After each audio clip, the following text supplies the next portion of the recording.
Cordial saludo, instructora y compañeros. Mi nombre es Juan Camilo Rodríguez, inscrito a la Universidad Abierta a Distancia en el programa de Ingeniería Electrónica en el curso de Sistemas Dinámicos. El código 24305 del grupo 66. Para el desarrollo de la unidad 2 se nos pide desarrollar el siguiente circuito mixto RLS en el dominio de la frecuencia. Para el desarrollo del mismo vamos a tener en cuenta varios conceptos como son la unidad de Ohm y la ley de voltajes. ¿Sí? ¿Qué nos indica la ley de voltaje? La ley de voltaje nos dice que la suma de los voltajes de un mismo circuito debe ser igual a la fuente inicial. ¿Sí? Entonces, para el desarrollo del mismo vamos a tener en cuenta y vamos a aplicar la ley y el concepto de mallas. Podemos identificar que en este circuito existen tres tipos de mallas, ¿sí? Por lo cual vamos a darle una indicación o un nombre a cada una de estas mallas. Para nosotros esta va a ser nuestra malla I1, I2 y 3. Para el desarrollo de la malla I1 vamos a mirar por qué está compuesta la misma y nos podemos dar cuenta que está por la resistencia I1, la resistencia R2 y la resistencia R3, en la cual pasa la corriente I1. Entonces, nos podemos dar cuenta que en la resistencia R2 pasa otra corriente en sentido contrario a la de I1, por lo cual el voltaje que existe en esta resistencia va a ser negativo, por lo cual nos quedaría I1 menos R2 por I2. ¿Sí? Vamos a calcular R3. Ahora, en R3 también pasa una corriente en sentido contrario a la de I1, por lo cual nos quedaría que el voltaje que existe en esta resistencia será negativo. Nos quedaría menos R3 por I3, igual al voltaje inicial o el voltaje de la fuente que nosotros tengamos en nuestro ejercicio. ¿Sí? Ahora vamos a proceder en el análisis de la malla de la malla 2, la cual está compuesta por la resistencia R2, R4, nuestra inductancia y un condensador. Entonces decimos que en la resistencia R2 pasa una corriente en sentido contrario, la cual es I1, por lo cual nos quedará de la siguiente forma: menos R2 por I1 nos quedaría así. Ahora nos podemos dar cuenta que en R4 y en la inductancia pasa solamente una corriente que es I2, por lo cual nos quedará R2 más R4 más el condensador más la inductancia por I2, que es la corriente que está pasando por esa malla. Y en el condensador nos damos cuenta que existe otra corriente diferente, la cual es I3, ¿sí? En la cual el sentido no es la misma a la corriente de la malla I2, por lo cual nos quedará que la caída de tensión, la tensión que existe en este condensador es negativo, ¿sí? Entonces nos quedará menos el condensador por I3, y esto es igual a 0. ¿Por qué a 0? Porque no existe ninguna fuente de alimentación en nuestra malla, a diferencia de la malla I1, que había una fuente o un voltaje inicial, ¿sí? Entonces es por eso que se coloca que es igual a 0. Vamos a calcular y analizar nuestra malla 3, la cual nos indica que en el condensador existe una corriente en sentido contrario, la cual es I2.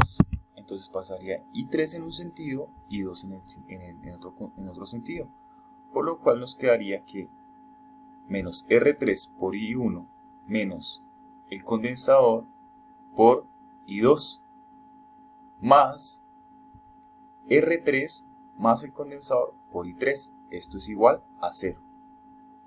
Ya habíamos especificado porque nos da igual a 0. Después de tener nuestras ecuaciones, procedemos a aplicar la transformación de Laplace. Para la transformación de Laplace, todas las corrientes pasan a ser de C. Igual el voltaje de entrada pasa a ser de C, y para las inductancias se multiplica por S. Y para los condensadores quedaría 1 sobre el condensador por S. Es lo que se realiza para las ecuaciones de la malla I1, de la malla I2 y de la malla I3. Entonces aquí nos podemos dar cuenta que realizamos los respectivos cambios. ¿Sí? Teniendo en cuenta lo siguiente, identificamos que tenemos tres variables y tres ecuaciones. Entonces, por lo cual vamos a utilizar una matriz de 3 por 3. Como tenemos tres incógnitas y tres ecuaciones, las cuales nuestras incógnitas son la corriente que pasa por I1, la corriente que pasa por la malla I2 y la corriente que pasa por la malla I3, queremos calcular nuestra variable que es I2, que nos permite determinar el voltaje de salida de nuestro circuito, el cual se encuentra en la inductancia. Entonces vamos a realizar una programación en nuestro programa asignado, que es MATLAB, el cual nos ayuda a realizar cálculos complejos en un menor tiempo y en una efectividad 100% más eficaz. ¿Sí? Entonces en este momento ingresamos todas nuestras variables R1, R2, R3, R4, nuestro condensador, la inductancia, S y nuestro voltaje inicial. ¿Sí? Inicialmente se busca es poder determinar el voltaje de salida del sistema, el cual está dado por nuestro volt, ¿sí? Que sería el voltaje que se presenta en la inductancia del circuito. Entonces también tenemos en cuenta el método de Cramer, el cual nos ayuda a calcular I2, ¿sí?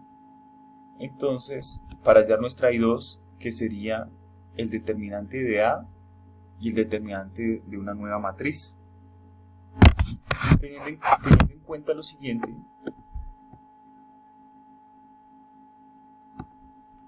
calculamos nuestra variable I2 y podemos calcular nuestra función de transferencia teniendo en cuenta los siguientes parámetros. ¿Sí? Hacemos lo mismo, en realidad el programa MATLAB nos facilita mucho el desarrollo del mismo, y con esta información podemos ver que el voltaje inicial del dominio de la frecuencia se cancela con el voltaje inicial de I2. ¿Sí? En el siguiente paso que realizamos fue reemplazando los datos que podemos ver. Entonces, en realidad lo que hicimos fue una programación de los resultados de los mismos ejercicios desarrollados en MATLAB. Se hizo el reemplazo para obtener nuestro dominio de frecuencia.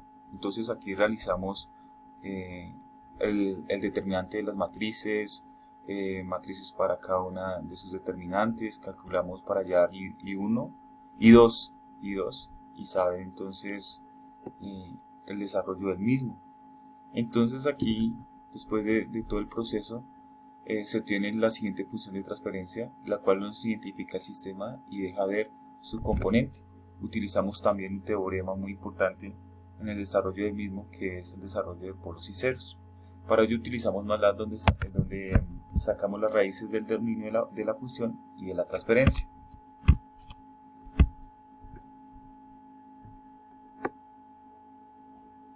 Entonces aquí utilizamos también el mismo, nuestros polos, nuestras frecuencias, y teniendo en cuenta que los polos son negativos, se puede inferir que el sistema está en una región estable. ¿Qué es eso? Cuando los polos están negativos, en realidad quiere decir que el circuito como tal, que el desarrollo del mismo está en un periodo estable, ¿sí? Entonces con el programa de Simulink se realizó el diagrama de bloques donde se puede apreciar la respuesta del sistema con todos los requerimientos establecidos. ¿Cómo se hizo el diagrama de bloques? Bueno, nuestro diagrama de bloques está compuesto por una fuente constante de 9 voltios y un ester, el cual nos indica una señal digital, ¿sí? y utilizamos un bloque de funciones en el cual lo conectamos al mismo, y utilizamos un escape, el cual nos ayuda a simular nuestra prueba. Entonces, ¿qué fue lo que hicimos? La colocamos antes y después para mirar su comportamiento. El periodo de nuestra simulación está contemplado en un tiempo de 5 segundos. ¿Sí? Durante el primer segundo y durante 4 segundos. Entonces, ¿qué fue lo que hicimos? Tomamos la misma ecuación, la misma solución de nuestro programa que nos arroja MATLAB, ¿sí? El cual es este mismo que nos encontramos aquí. Lo simulamos en MATLAB, ¿sí? Y estos son los resultados. Entonces, este es el tiempo en un segundo y en los 4 segundos. Entonces, esta es la solución del mismo. Muchas gracias por su atención.